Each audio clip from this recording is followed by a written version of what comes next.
Welcome, everyone, to this month's Lunch and Learn with Terry, Francesca, and myself. We are going to be discovering some aspects of difficult conversations right in time for the holidays.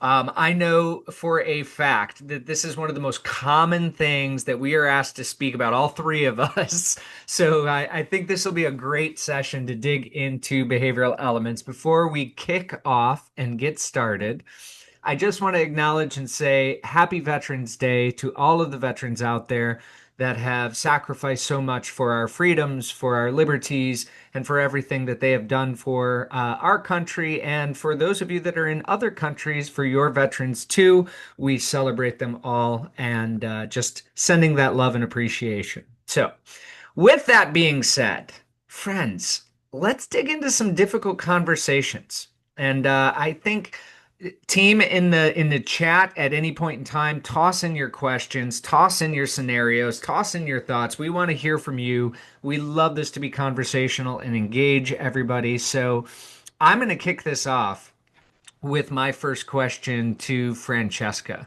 Francesca, you are fire and water. And why don't you give, before you answer the question, why don't you just give a real quick synopsis, the four elements, behavioral elements? Most of the people have heard it, but just in case, we want to make sure that everybody's up to speed. Now, you are a fire and a water, and that has a unique aspect to conflict style. You can both come in very direct, but also very empathetic. So I want to ask you, how do you approach a difficult conversation? So fire away. Go ahead and give us a little synopsis, and then I'd love to hear your answer.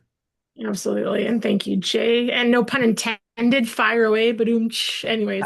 Um, Didn't even wow. catch that. Thank you. Oh, that's good. Okay, so I mean, for any of you that are new to this conversation, so there's four different elements: fire, earth, air, and water. So for myself, my primary is fire, backed by a secondary fairly high water.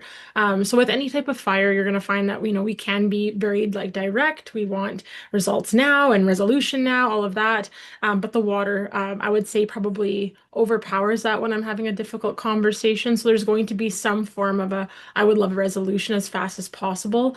But I would say the biggest thing for me is I want to make sure that the person I'm talking to, no matter what the difficult conversation may be, do they feel seen? Do they feel heard? Do they feel understood? Because I think that, and I'm sure we'll be able to hear this from all angles today, because Jay's high fire and Terry's high air. But there are certain elements I would rather have the win than for the relationship to be intact. So that for me, I'm more concerned about like where is this going? What's the common goal? I may not win, and my perspective, my perception, that may not be validated in this conversation, but perhaps we're going to find some common ground, and I'm going to walk away with that mutual respect and mutual understanding, even if my voice isn't necessarily heard. We have some form of like a compromise of some sort, even if that's just a shared understanding that we both agree to disagree. So I would say that's kind of how I come about it. Beautiful. All right, Terry, what about you from the air perspective? And I'll cover Earth, but Thank God somebody does, because I yeah. have no idea how they do anything. I don't get it. Um, I'm going to come at it because my water as a secondary element is pretty darn high as well. I would like to refer to it as creative kindness, right? So I'm interested in the ideation part. I'm interested in the innovation part. I'm not interested in the down and dirty details. In fact, I sent a text to you guys about, hey, what is this process going to look like? And then I wrote, never mind, la la la la la la la, because I don't like if you say you got it, you got it. Why am I even caring about the actual intricacies of it? Um, and so from the difficult discussion part, I am definitely interested in creating a win scenario. In an ideal world, I want it to be you win, I win, people around us win. So I like that triple win idea. Um, but I often will lend like Francesca. I'm going to look at it from the relationship standpoint more so. And there are times when it's people I don't even like or necessarily care about. but I'll still yield whatever it is that I'm trying to advance. I feel like it could make me a perfect Democratic senator. I'm not sure. Nice. Nice stick in there. So let's cover Earth real quick, and then I'll share my perspective as a fire in the top position, air in the secondary position. And, the Earths, when we start to think about how they approach conflict, is often systematic. It's going to be data, it's going to be analytical, probably very logical. And in most cases, that Earth element is going to be reliant on things like structures or systems. So, check the bylaws. That's going to get us from point A to point B, or look at the corporate documents, or what does the policies say? And in that kind of a difficult conversation, they're going to be reliant on things that are going to bring some level of certainty and reliability. So if it's an interpersonal, they may look and say, well, historically, this is what this looks like. This is how this has shown up, and this is how we've navigated this in the past. So it's going to rely a lot on that sort of empirical evidence. Now, from a fire and air perspective, I like to win. I make the joke oftentimes that when I gave up my hockey career, I went into competitive debate in college and I was given a scholarship to go to the university. So basically, I argued with people for money. And when I say that, I really do and had to learn to pull back from that quite a bit because there was a lot of the argument was meant to win. For me, water's in the third, and the relationship is important, even though it's in the third. But for me, you can argue with me, you can tell me the worst things or how you feel or anything else like that. And emotionally, that's not necessarily going to hit me the same way. So I can get into a deep, devastatingly loud argument with somebody, and usually I don't raise my voice, but like deep, deep, heavy argument.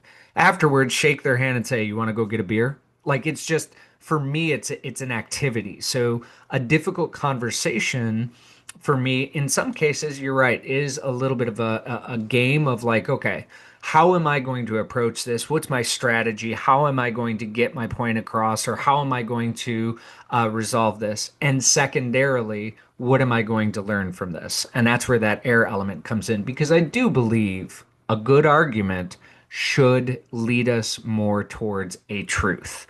Whose truth, I don't always know, but I do think that a difficult conversation can really bring about both sides. So let's dig into oh, it looks like you got a vote in the chat from Taylor Terry. So, I'm uh, running now. That's it. I just needed one. but let's dig into this and maybe let's start with why do we avoid difficult conversations? Because this is one of the things, and if you look at the research, there's a great article, I want to say it was from Harvard University, that suggested that literally $3.2 billion worth of lost productivity, absenteeism, disengagement, quiet quitting come from conflicts that are unmitigated, meaning conversations that are not being had. So I'd love to hear from you. Has there ever been a moment in time where, I'm not even saying you didn't have the difficult conversation, but maybe you hesitated? It seems to me like all of us sometimes have one cocked in the back of our head, like, I know I need to have this darn conversation, and I getting started might be the issue. Have you ever experienced that? I'd be curious to hear your perspectives on it. Jay, why don't you go first? We'll toss the baton at you. Kick us off. Um, yeah, all right.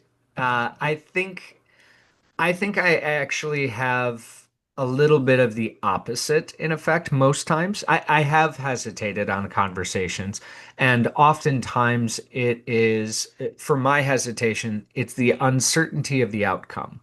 Knowing I need to have a conversation, but just not feeling a little bit out of control. And for me, I like to walk into the conversation knowing at least approximately what the outcome is. I leave myself open for change or for shifting or for a different understanding.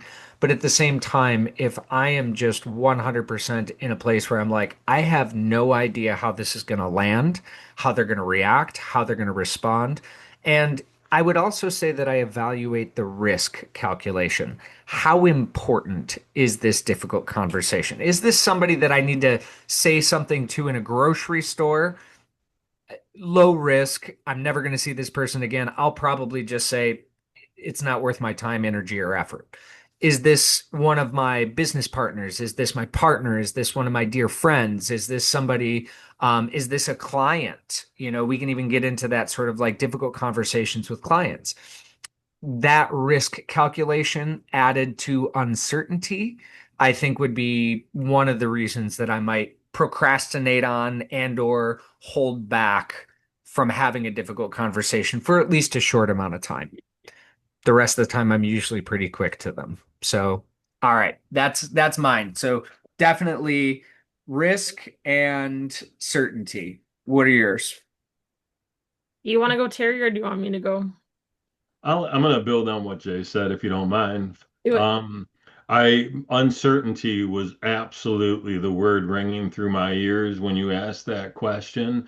And I feel like most of us, and this is such an important tip in difficult discussions, most of us don't really take the time to isolate the single desired outcome, right? And even if we did the work to figure out what we want out of this difficult discussion, we're afraid that it's not gonna land. So I like how you talked about risk. If we're gonna risk the idea of having a meltdown in the relationship, but not get to where we want to go, like the cost benefit analysis makes it really hard to do. And sometimes I think our minds spin things fairly far out of control. And so we start to imagine what someone's response may be. And it is very unlikely that in our little caveman brain that we're going to be like, it's a super positive win for us. We always seem to imagine the worst case scenario, and that makes us pause. Come down to my office. Has never yielded the response of, woohoo, I'm getting a raise. Indeed, indeed. Francesca, before you fire away, I want to ask the audience too. Audience, toss into the chat. What has held you back from a difficult conversation? Love to hear your input, your feedback on that. Francesca, what's held you back? Well, and it's interesting because I was reflecting on like if we were to, specify on the elements, I don't think that fires ever avoid difficult conversations, but I think that they avoid like more of like the slow, emotional, unstructured ones. I feel like a lot of fires could probably relate to that. I see Stuart in the audience. I think that there's like a fear of mo like losing momentum or wasting time as fires. And I think that sometimes like high fires can see emotional heaviness as like a drag on like the process of what they're trying to achieve, right? So I think that I would say that fires more so avoid difficult conversations if they suspect someone will make excuses or just kind of circle on the issues and just like seem to be wasting more of their time. So you'll find that a lot of fires are like, here's the issue, here's the goal, here's what we need, right? But I would say for me, I mean, especially with like my water, gosh, like, I mean, there's times where I'll avoid the difficult conversation because to some degree, a lot of us waters like connection is like our oxygen. It's something that's very, very important to us. It's something that we care about deeply. So I think that, if I were to reflect back, like prior to 5 years ago, it was like fear of not being liked afterwards, a fear of a relationship, um, having some kind of additional conflict because I'm speaking my truth or hurting someone's feelings. And I feel like a lot of waters and a lot of you in the audience that are waters, you can identify that like a lot of us will absorb emotional energy, which kind of makes us feel a little bit more overwhelmed and hesitant to speak up because it can feel very heavy when you're not just taking on your own emotions, you're taking on the other person's. But I would say in like, fast forward to 2025 version of Francesca, it really comes down to one simple ratio. I know that you both kind of brush a service on this. It really depends on how much I genuinely care about a person or an issue when I get to a point where I just stop caring, I'm like, it's just not worth my time anymore. So I won't either. I just choose no longer to bring up that subject, or so it really depends. If I really, really care about something and I'm passionate, like I have zero problem going up to someone and being like, hey, because I care about our relationship, because I care about our friendship or collaboration or whatever that may be, here's something that I really want to speak from my heart of how this impacted me. Even though I know that was not your intention, I want you to understand so that way we can find some common ground. And if anything, we've both cleared the air and we can move forward with clarity. And just I think that transparency is huge.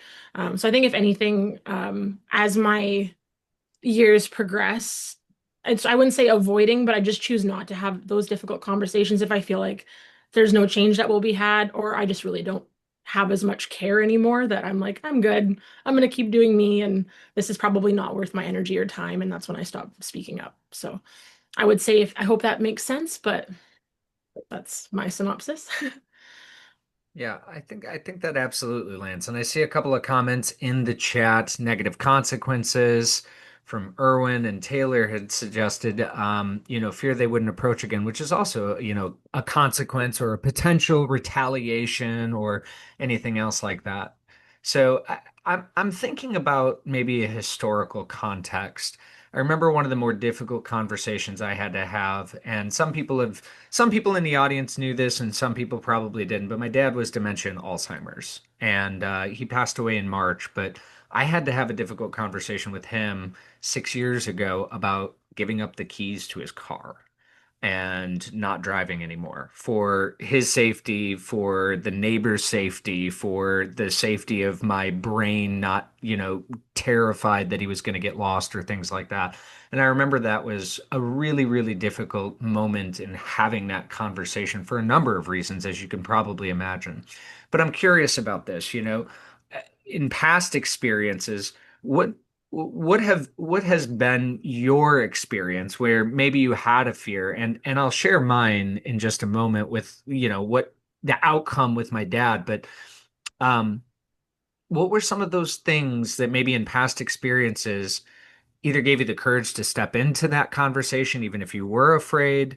What was it that sort of drove possibly a positive outcome, a negative outcome? What did that look like for you?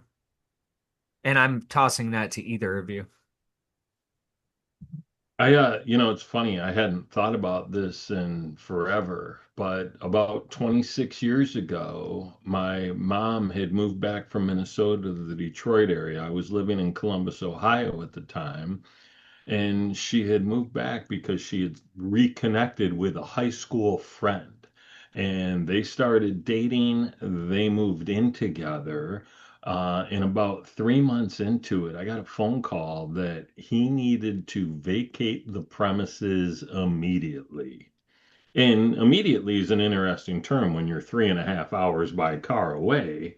But I had to get in the car, drive up here, kick this dude out of the house that they may have bought together. I don't really know the financials of it. Um, but that gives you a lot of time to think and to reflect and contemplate all the crap that could go wrong. What drove me to do it was in service of a loved one, somebody I cared about, right? If my mom's saying this guy's got to go, there's a reason this guy's got to go. And he was there when I got there, and he was not there, nor did he ever come back when I left. Man. So whatever it was, I was effective. I can't give you any of the details because frankly, I don't remember them. I didn't even remember the scenario until you brought it up. Hmm. So kind of if I may, Terry, it seems to me that that higher level purpose of other people really kind of will put you into that position of let's lean into I'm not going to say lean into the fire, but because it's definitely coming from the place of bond or anything else, but drive towards action and we're just going to go. Is that fair to say? Yeah, I remember getting yanked off the playground in third grade by a group of friends because some bigger kid was beating up some little kid, and I was a bigger kid, so they came to grab me to go beat up the other bigger kid, to get him off the little kid. And so, yeah, man, I guess I've always been a softie for people that need help. That's Mhm. fair. And I think that that's a great motivation, even if we take that into the now, right? In many cases, if we're stepping up to have a difficult conversation, sometimes it is not just to protect ourselves, but it is to protect other people as well, or to bring an awareness to somebody that we care about, or, any of those types of things. So I can dig that. Francesca? Um, And first off, thank you for sharing that, Terry. I'm sorry that they had to have that experience, but I'm glad you were able to help them in their time of need. I would say the one that first came to my mind is the one that I'll share. When I was younger, and for those of you in the audience that are here for the first time, so my parents had lost their son, so my older brother, in a car accident when he was 16. 5 years later, they decided to have me give me the female version of his name, blah, blah, blah. So into the journey of my childhood. I think it got to a point where I was like 7 or 8 years old, and I was always a bit of an old soul for a bit of context, but I was like 7 or 8, and it was at the point where like anytime I wanted to share something that was exciting or that I had achieved or like how my day at school was, not that they didn't care, it's just that they weren't in the space. They were still heavily in the grieving process. Um, and it was kind of like one of those things where like a lot of the comments were like, we can't like we appreciate that you want to share this, but like or just on the mental mindset too, because like Frank's not here. And like it was always about like, well, Frank's not here. He would have been able to do all these things and all this stuff. And there wasn't always like an openness for me to be able to talk about like what's happening in like the living world. It was more about like, well, Frank's not here and blah blah blah.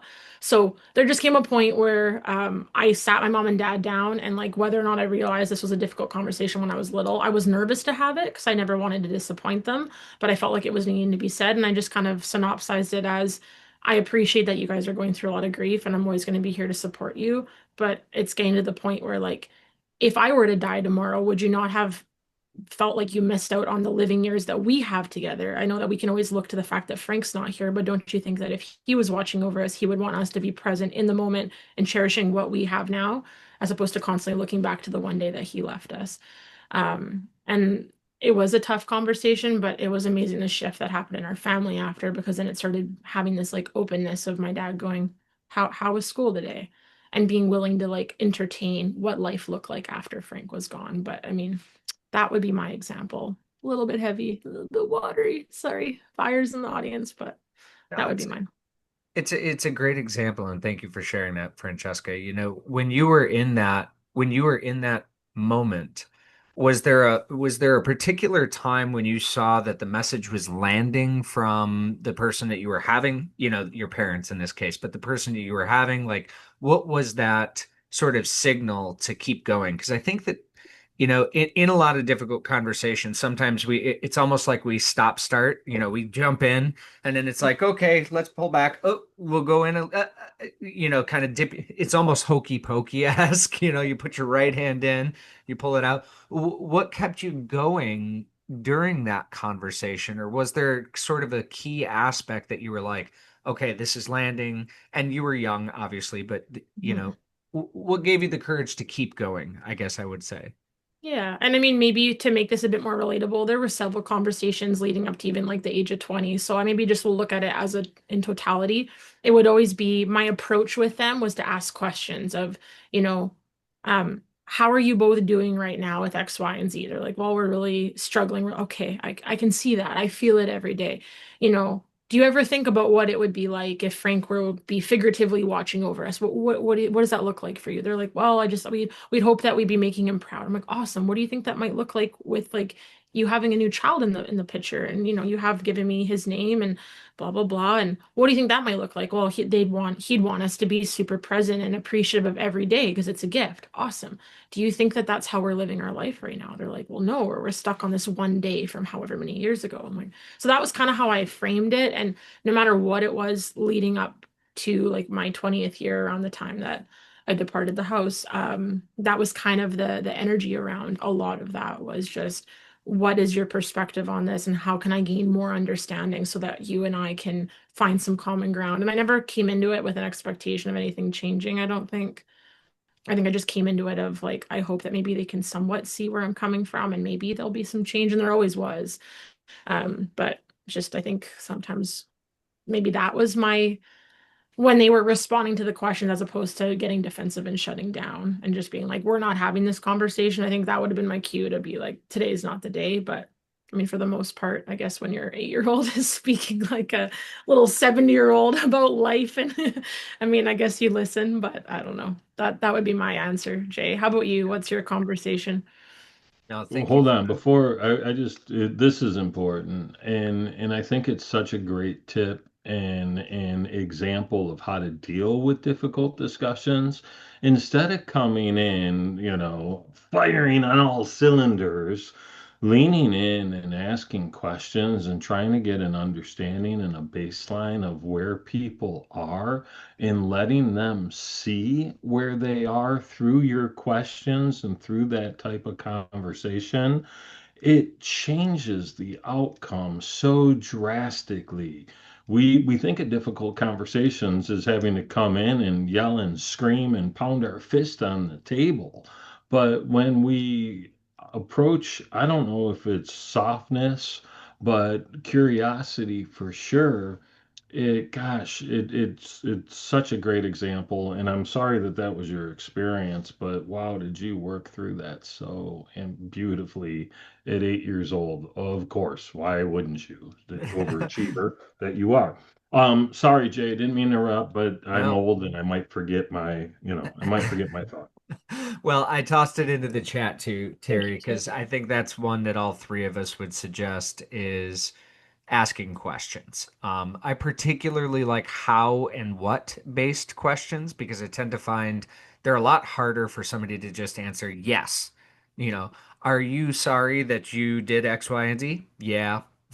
We don't want that. Like, how did you feel when that was occurring?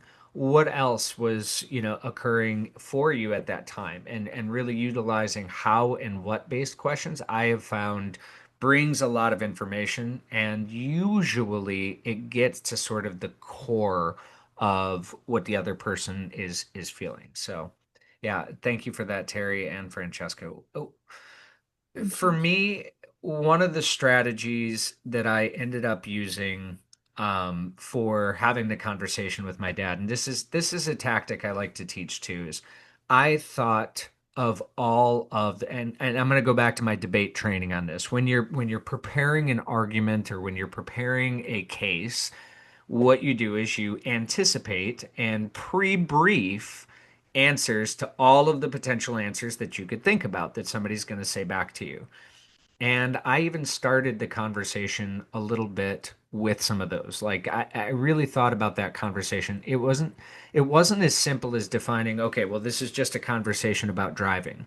I had to really dig in and get to below the surface of what am I really talking about here? This is his autonomy, his independence, his freedom. This is, realistically, this is the realization that your youngest son is now having a adult conversation where you're not the adult anymore, and shifting that sort of like power structure and paradigm, that's difficult. I had to think about the fact that embedded in this conversation is a conversation about mortality and getting older and not being able to do as much as you once were able to do. And my dad was a really strong guy, very, a great guy, just one of those people that was always sort of like a quiet leader. And I know when you hear me, you probably think like really quiet, but he was loud enough, but he was quiet in so much as he always showed up as a leader for people and those different things. So when I was thinking about starting this conversation, I did a quick checklist of all of the different topics that this was going to pertain to. And I thought about all of the different responses or resistance that I might experience. Well, how am I going to get to the grocery store? How am I going to do this? Who the heck do you think you are having a conversation with me about driving? How many tickets do you have on your record, kid? I thought about all of those things. um, and I started the conversation with a little bit of an audit. It's funny because I ended up reading Never Split the Difference by Chris Voss at a later date in time. And I didn't realize that I actually did, the accusation audit pretty accurately in that regard. And it was just like, Dad, I know what you're probably thinking. Who the hell am I to actually be having this conversation with you? I know what you're probably thinking because I'm your youngest kid and you've always taken care of me. And now I'm having a conversation about this. I know what you're thinking. You probably are wondering, how am I going to get to the ice arena? How am I going to get to, how am I going to get to the store? How am I going to do all of these things? Those are all things that we can manage. But here's the conversation I'd like to have with you. And I did start with a question. How do you feel about your driving nowadays? Just to kind of get an idea of what's his story. In his mind is that story of I'm still fine, I'm great. And I was grateful to learn that it wasn't great in his mind. One of the first things he said was, actually, I'm really struggling at night. I'm having difficulty see if it's raining in at night. Okay, well, let's start with that. What does that mean? And kind of dug into it from that perspective. But I think that by doing that audit in the beginning and really thinking about what are all of the points of resistance, it did give me at least some of the courage to say, if this is said, then I can respond with this. If this is said, then I can respond with this. And I was prepared for that difficult conversation before it ever occurred. And that gave me the courage to have it. Francesca, I see you leaning in. What's up? No, I really appreciated what you shared, Jay, and it sparked a thought for me. I think one of the, I would say, instead of looking as an issue, one of the areas of opportunity for human beings in general, I think what is typically missed when it comes to difficult conversations or difficult people, whatever we want to classify this as. Um, it's usually, well, it's me versus you, or it's me versus, but I mean, I literally just had a difficult conversation the other day, and it's not me versus you. It's, hey, there's you and me, and we're on the same team, or whoever that, whether it's a colleague, whether it's a friend, whether it's someone we're collaborating with, whatever that may look like. It's not you versus them. It's like, hey, you and me are up against this particular issue or this particular area of growth. And if we start to shift and look at it that way, it's not you versus your dad. It's, hey, it's you and me, dad, working together so we can achieve the utmost safety for you and your life. Because I don't want to risk that for you. And when we're able to frame that, I think that's where the game changer comes. Because if, I mean, let's look at Terry and I. Terry and I collaborate on like so many different things when it comes to business. I respect the heck out of Terry. If for whatever reason Terry and I had to come up against something that we're dealing with, it'd be, hey, Terry, man, you and I work really hard. I'm not super loving that we're having to come up against this issue. How do you and I want to work together to overcome that? That's the wording. But I think sometimes, especially in relationships, sometimes or in friendships, it gets so finite about, if you and I as friends aren't able to figure out this issue, we're done. But if we're able to say two girlfriends go, you know what? I really didn't love that particular day when that happened. That made me feel like this. But I value our friendship so much. Whatever we need to do to make us be on the same page regarding that issue, let's figure that out. And there's actually, I forget the book, but there's a gentleman who wrote a book about this, and I will figure this out and somehow find a way for our community to know about it. And if you know this, please put in the chat. He talks about when you're speaking, you speak like this to your partner, you can speak like this to your business, but he uses it as a business term. That when you're speaking with someone about an area of opportunity, being very specific on, I am very much looking forward to our future of the next 5 years together in this company. Here's an area of opportunity for boom, boom, boom. And what this is going to shift on. Yeah, absolutely. If you're looking at it that way, even say in a partnership or in a friendship, if you start the conversation with, you and I are going to have many areas of growth over the many years that we're going to be friends or in a partnership or in this business together, this happens to be one of the 100 that we'll face. How do you and I want to face this together? So psychological safety goes from 0 to 100 because all of a sudden they're like, oh, okay, cool. And Shared things future. aren't going to shit after this one conversation. We're a team. But I think that never, I don't even know how often that's happening in this day and age. And I think that's the biggest problem. So I thought I would just put that out there.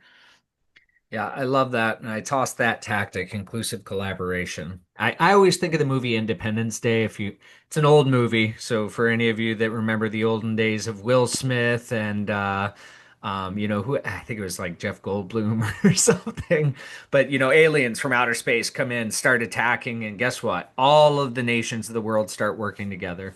And while that is a fictitious movie, it is something that when there's a common enemy, people tend to band together. And if the common enemy is the conflict, we can band together with that inclusive language, we, let's, us, together, you and I, etc., to be able to overcome it. Mhm. I, it's such an important piece, right? I've got a friend that uses the hashtag better together. That was on the masthead of Motor City Connect since 2008, better together. So when we start to shift that perspective, right, in instantly from we're versus to we're on the same side. It's such a powerful way to look at it. And if we can zoom in and out on it on the vertical axis to see where we really need to start the conversation, I think about this in our political environment where we're at odds all the time because we start at the edge of the argument.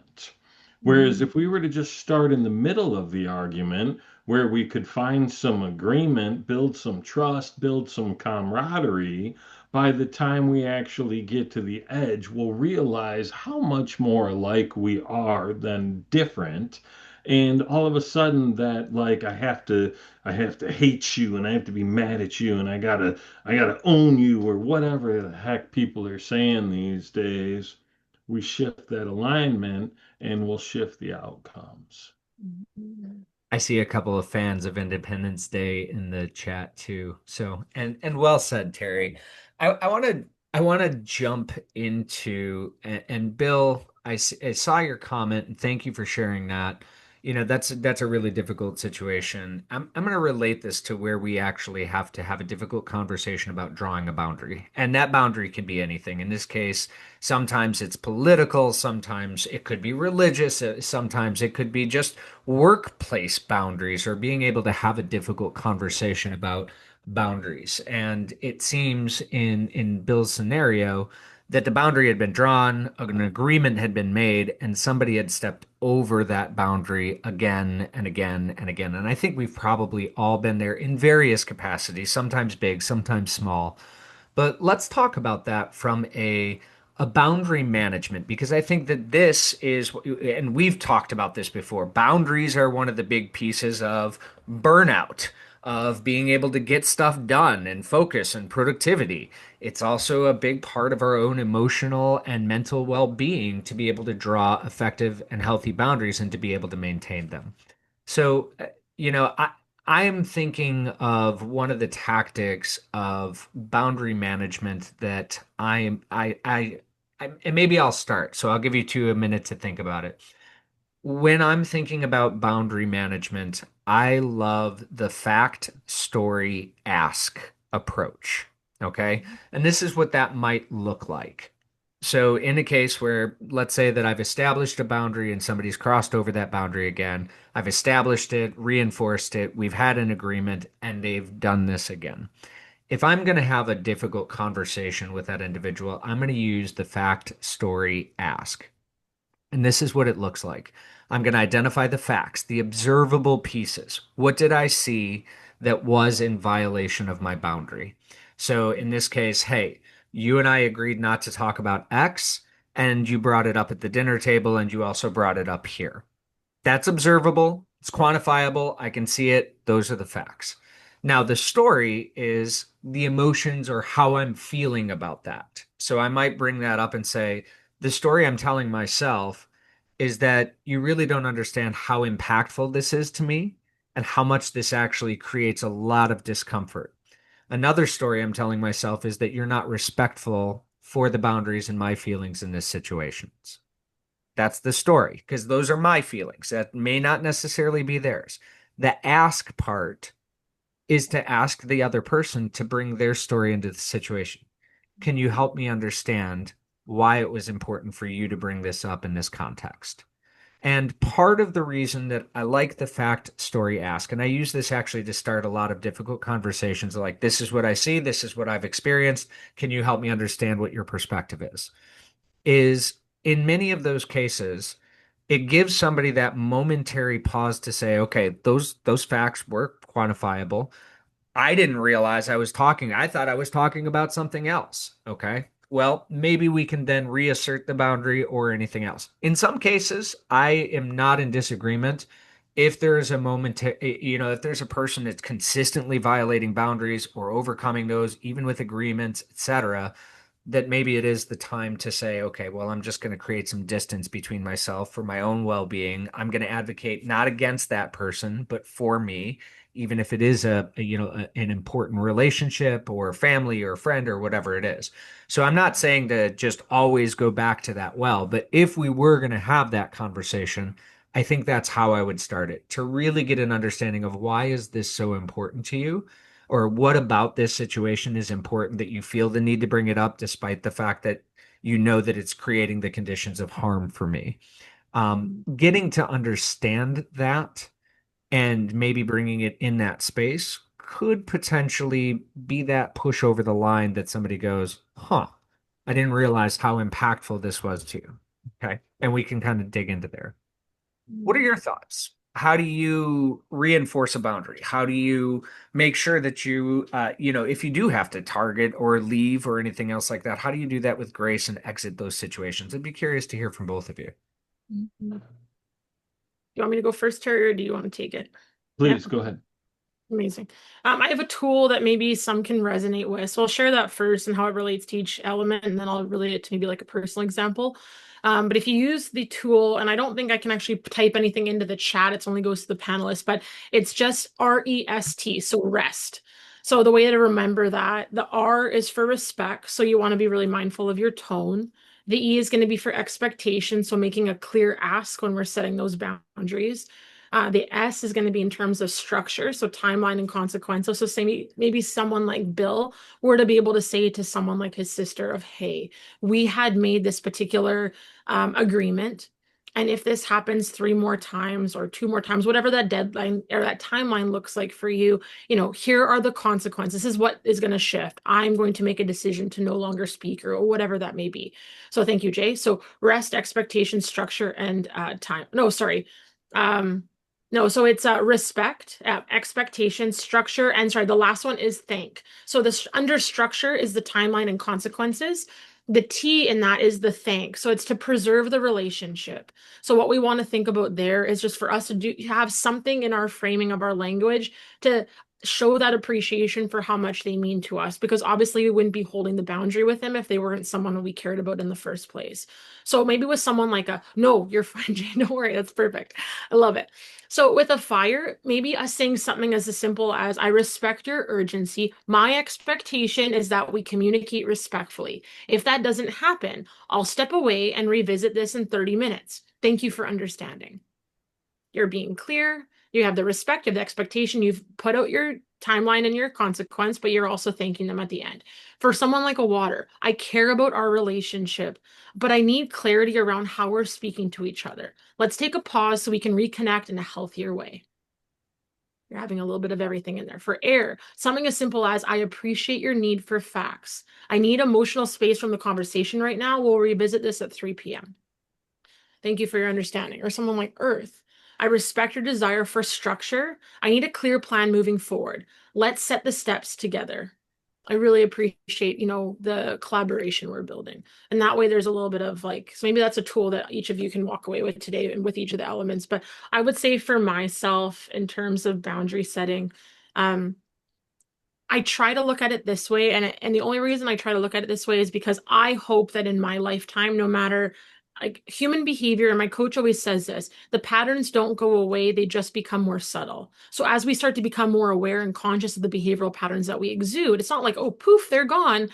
It might be that as it's coming out of my mouth, I'm like, oh, that's where that hurt is coming from. I'm sharing this particular thing with this lens of this grief from X amount of time ago. Then over time, it might be that as I feel the need to say something, instead my brain goes through a filter of, that's the pattern that you sometimes run, and I might choose a different pathway. And over time, that goes away and goes away, not goes away, but becomes more subtle. So because of that, I think, because I hope that the people that I interact with in my lifetime will have grace with me as I continue to shift, evolve, grow, and learn who I am and who I'm becoming.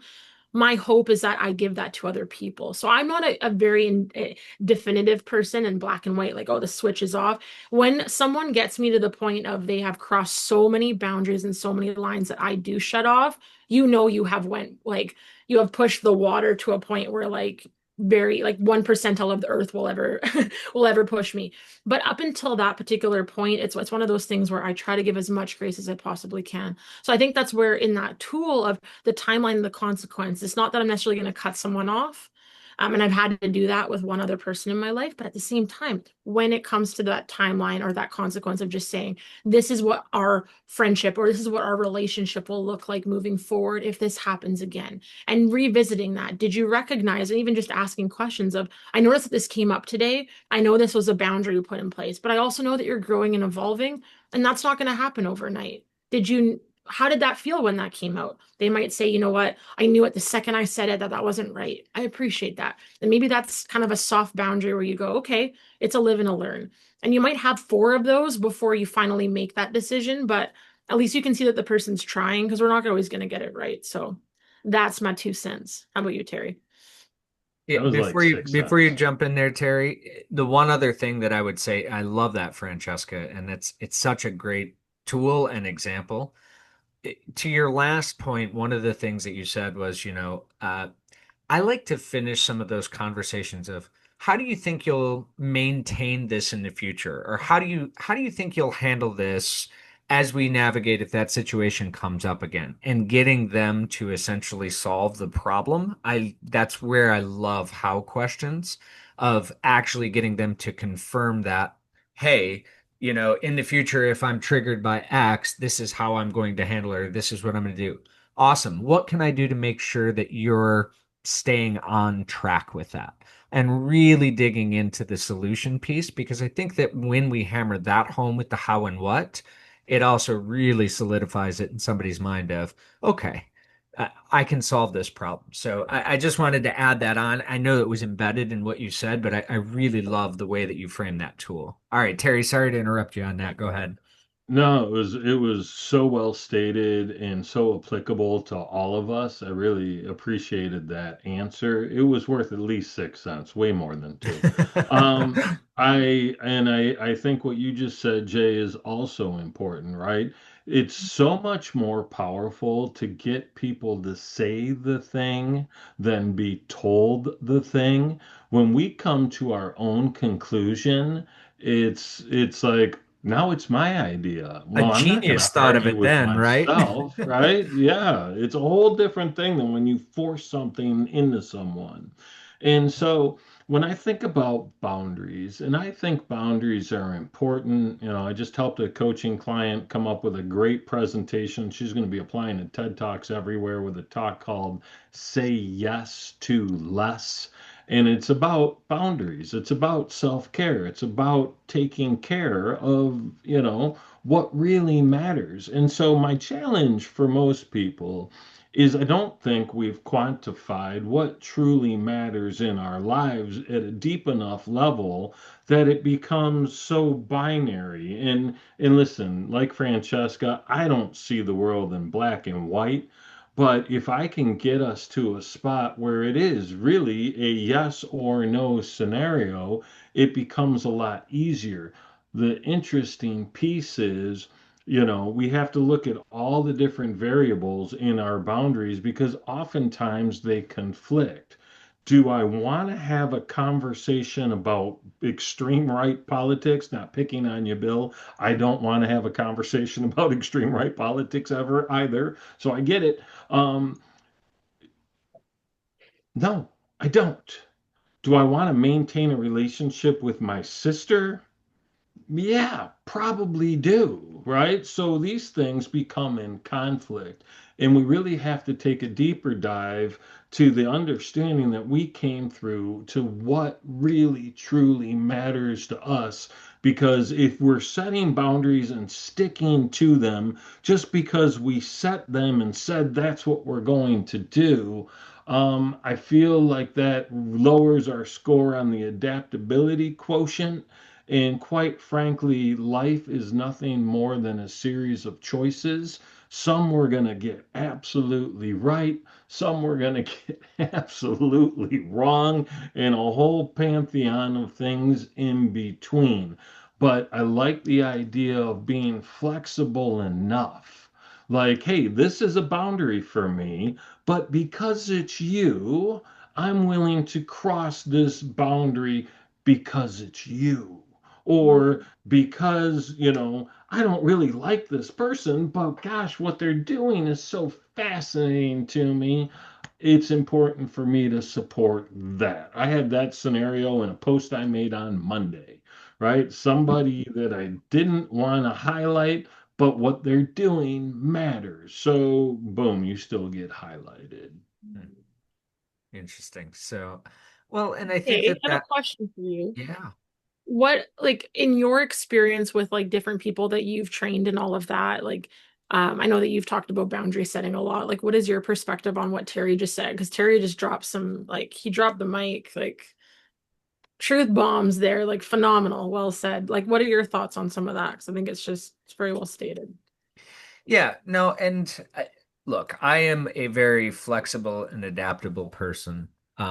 I will say that there are particular lines that may be the end of a relationship crossed. And when it comes to that perspective, the thing that I really try to do is kind of, and I've had to have this conversation actually in two different points in times in my life with people that were very, very close to me. And, not to go into the situation or anything like that, but when I had the difficult conversation with them, I said, listen, I think that you're an amazing human being.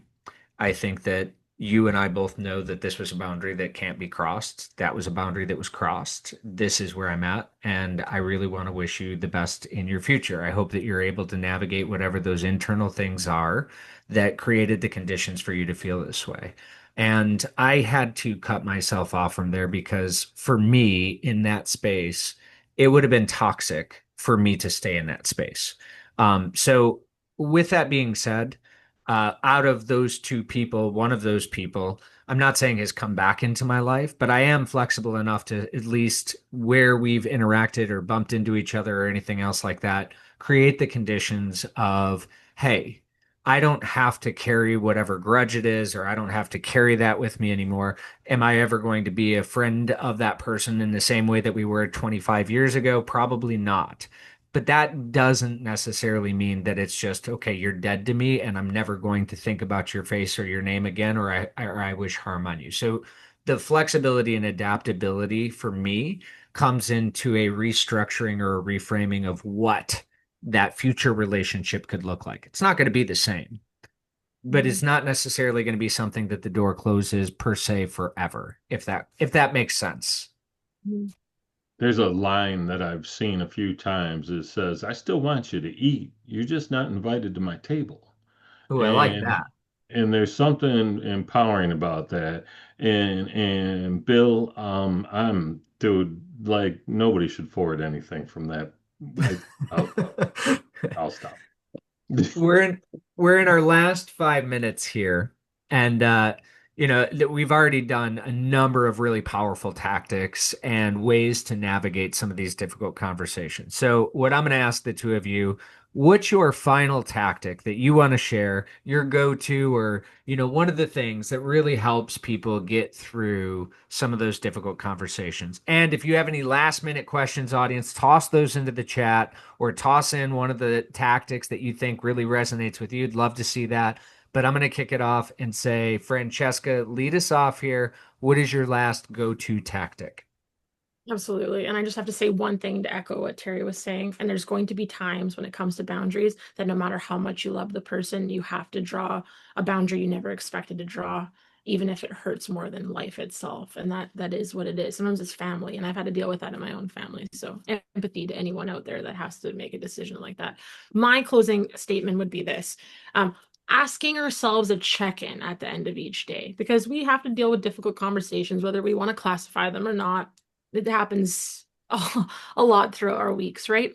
I want us to start asking ourselves these questions at the end of your workday or at the end of your day, asking, did I create safety today or did I erode it? Who might need repair or reassurance? And am I giving that to that person? And then also, did I model openness or judgment? I think that if we can ask ourselves those questions, like things start to shift. Even if we can recognize, okay, I didn't do that today, but it's keeping that at the front of our awareness for tomorrow. So when we go into a new difficult conversation, we're talking to our partner, our friend, our collaborator, our business partner, we can go, wait a second, how can I be more open? How can I create safety for this conversation today? What might that look like? So that's my closing tactic.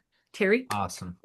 Powerful, powerful. Yep. Those reflections at the end of the day, right? Like at the end of the day, all of us want to be able to do the same damn thing, which is sleep easy. We want to just go to sleep and wake up and start all over again.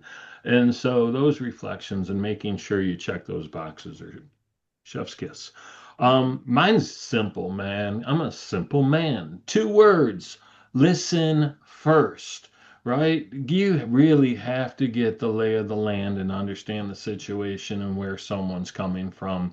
And the reality is, most people aren't doing anything to us or because of us. They're doing those things because of them. And maybe if we understood their rationale, we might show up with that grace that Francesca suggested so eloquently earlier. Love it, Terry. So it's interesting, and I'm gonna categorize this because mine's coming from a fire, but Francesca's was definitely coming from a water. Terry was definitely coming from curiosity from air. Mine is going to come from fire. I ask myself this simple question: is this the hill that I want to die on? If it is, you better believe that I'm coming full, full tilt. Full If it's Viking. not, then sometimes it is just better to say that's more of a reflection of that person than it is me, or that's that person's issue, not my own, and I'm not going to wear it, I'm not going to breathe it, I'm not going to live it, and I'm not going to bleed it. And I will say that that has really shifted me over the last 20 years since being in debate of, do I really need to be having this difficult conversation, or is this something that is just really sitting here, and it's given me guidance on whether or not that difficult conversation should be taken on. So that's from the fire who wants to have every difficult conversation. But I want to say thank you to each of you. And by the way, I did see Bill's in there. I was going to give the 2 second pause rule so that way we can respond rather than react. And Bill beat me to it. So thank you for that, Bill. I do love that tactic. It is a powerful way to say, hey, I want to respond, not react. So look into the chat for that one. Audience, want to say thank you for being here with us today to navigate some of these difficult conversations. Two quick notes. Number one is if you happen to be in the Detroit area and would like to go to two powerful events coming up, one is tomorrow, Detroit TEDx, founded by our partner here, TryBean. There are still availability to get to that, as well as next week on Terry's birthday, November 18th. Terry, Francesca, and I will be speaking as part of the Relatability Wave, another event that Terry has started, and we will be talking about wellness, boundaries, resetting, reclaiming energy, and everything else. So if you are in the area and are interested, reach out to me. Let me know. I'll make sure that you get the links to both of those different things. In the meantime, we wish you the absolute best as you navigate the holiday seasons and or any of those difficult conversations that you have. So thank you for being here. And thank you, of course, Terry and Francesca, for your wisdom, knowledge, and these amazing tactics for us to all be better in that conversation, the next one that we have. All right. Thank you so much. And Bill, we have we have laptops will travel. So the next time we are in New York City or for Irwin on the West Coast, we'll let you know. But yeah, stay in touch. We'd love to see you again, and we'll look forward to seeing you in person at some point in the time in the future. Take care, everybody. Have a great day. Fire up those candles, birthday boy. I will do. Thank you so much.